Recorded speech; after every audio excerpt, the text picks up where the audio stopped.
आज की कहानी का शीर्षक है पाखंडी साधु। कहानी शुरुआत करने से पहले मैं बता दूं कि पाखंडी साधु यह हिंदी कहानी आज के समय में बहुत काम की बात कह रही है। इसे जरूर पढ़े। वर्टिकल बार भगवा रंग किसी भगवान का रूप नहीं है। वर्टिकल बार इसे पहनने वाला हमेशा संत हो जरूरी नहीं। वर्टिकल बार एक शहर में पुलिस ने सभी चोरों की नाक में दम कर दिया था। सारे चोर एक के बाद एक पकड़ा रहे थे।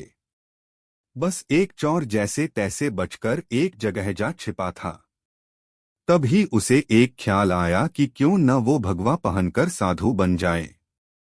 ये दुनिया चोरों को तो जूता मारती है, लेकिन अगर वही चोर भगवा पहन ले तो उसके पैर में पड़ी रहती थी। इस प्रकार चोर साधु बनकर घूमने लगता है। कुछ दिनों बाद पाखंडी साधु में एक कला थी कि वो बोलने में बहुत माहिर था। प्रवचन तो उसके बाएं हाथ का खेल था। इस कारण साधु की निकल पड़ती हैं। उसके बहुत से शिष्य बन जाते हैं। कई लोग उसके आगे पीछे घूमने लगते हैं। उसे मुफ्त में खाने को मिलने लगता है। बस उसे सांसारिक जीवन छूटने का दुख रहता है। पाखंडी साधु जंगल में अपने शिष्यों के साथ रह रहा था। भी उसके आश्रम में एक सेठ आया। सेठ को भी पाखंडी साधु ने अपने बोलने की कला से प्रभावित कर दिया। साधु से मिलकर जब सेठ अपने घर पहुंचा तो उसे एक ख्याल आया। असल में सेठ को एक दुविधा थी। उसके पास बहुत सोना था जिसे चोरों के डर के कारण वो अपने घर में नहीं रख सकता था। उसने सोचा क्यों न ये सोना साधु के आश्रम में रख दिया जाए, क्योंकि साधु को कभी कोई मोहमाया नहीं रहती। वो तो भगवान का रूप होते हैं। वर्टिकल बार किसी को ऐसे देवता पर शक भी नहीं होगा कि उनके आश्रम में सोना गड़ा हुआ है। ऐसा सोचकर सेठ दूसरे दिन सोना लेकर पाखंडी साधु के आश्रम आता है और उससे पूरी बात बताता है। फिर क्या था, पाखंडी साधु का तो दिल गदगद हो गया। उसकी आंखें तो उस सोने की पोटली से हट ही नहीं रही थी। उस सेठ ने वो सोने की पोटली आश्रम के एक पेड़ के नीचे दबा दी और वहां से चला गया। अब साधु को नींद कहाँ आनी थी। वो रात भर उस सोने की पोटली के बारे में सोचता रहा। उसने सोचा अगर ये सोना मिल जाए तो जीवन तर जाएगा। सांसारिक सुख भी मिलेगा जो इस भगवा कपड़ों ने छीन लिया है।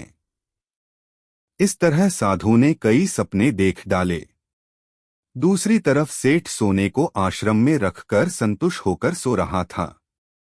कुछ समय बीतने पर साधु ने एक योजना बनाई। उसने सोचा कि वो इस सोने को लेकर चला जाएगा और सेठ को शक ना हो, इसलिए वो उसके घर जाकर जाने की बात कहेगा ताकि सेठ को ये ना लगे कि साधु सोना लेकर भागा है। अगले दिन साधु सेठ के घर जाता है। सेठ के पास एक व्यापारी बैठ रहता है। साधु को आता देख सेठ खुशी से झूम जाता है और कई पकवान बनाकर खिलाता है। साधु सेठ को अपने जाने की बात कहता है। इस पर सेठ दुखी होकर उसे रोकता है, लेकिन साधु कहता है कि वो एक सन्यासी हैं, किसी एक जगह नहीं रह सकता। उसे कई लोगों को मार्गदर्शन देना है। ऐसा कहकर साधु बाहर निकलता है और जानबूझकर सेठ के घर का एक तिनका उठा ले जाता है।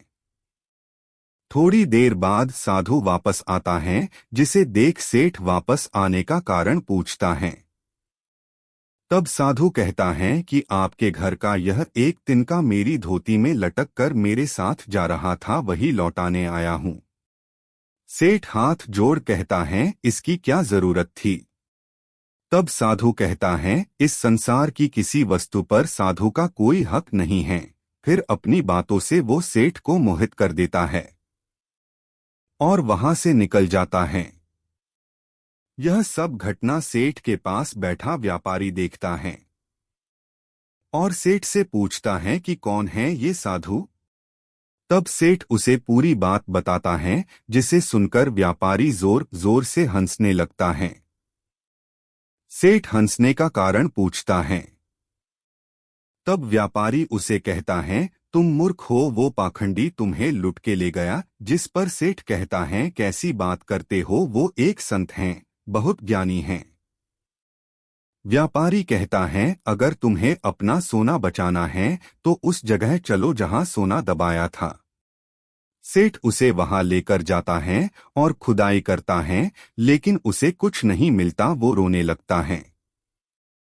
तब व्यापारी उसे कहता है, रोने का वक्त नहीं है, जल्दी चलो, वो साधु दूर नहीं गया होगा। सेठ और व्यापारी पुलिस को बोलते हैं और पुलिस उस पाखंडी साधु को ढूंढ लेती है। तब सभी को पता चलता है कि वास्तव में यह कोई सिद्ध बाबा नहीं, एक चोर था जिसने अपनी बोलने की कला का इस्तेमाल कर कई लोगों को लूटा था। पुलिस से बचने के लिए भगवा पहन लिया था। सोना मिलने के बाद सेठ की जान में जान आती है। सेठ व्यापारी से पूछता है कि उसे कैसे पता चला कि यह साधु पाखंडी हैं। व्यापारी ने कहा, वो साधु बार बार अपने आप की तारीफ कर रहा था। संत कितने महान होते हैं, बार बार यही दोहरा रहा था, जबकि जो सच मायने में संत होते हैं उन्हें इस बात को दोहराने की जरूरत नहीं पड़ती। इसलिए मित्र, आज के समय में जो भगवा पहनकर प्रवचन देते हैं वो सभी संत नहीं होते।